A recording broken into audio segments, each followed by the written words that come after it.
Presidente Serracchiani, il Memorial Day, l'iniziativa del Sindacato Autonomo di Polizia da Trieste inizia qui dalle foiba di Basovizza.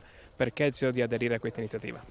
Beh, un'iniziativa importante dove sicuramente si ricordano fatti tragici che noi ricordiamo ogni anno, ma che in questa occasione ricordiamo con più forza. Questa staffetta che arriva molto lontano è una staffetta che vuole davvero portare lontano anche i valori che sono ancora i valori delle forze dell'ordine, insomma il ricordo anche dei tanti che morirono in questi luoghi, in questo luogo e nei luoghi vicini. Quindi non soltanto ricordo, ma anche la volontà di rendere attuali questi valori.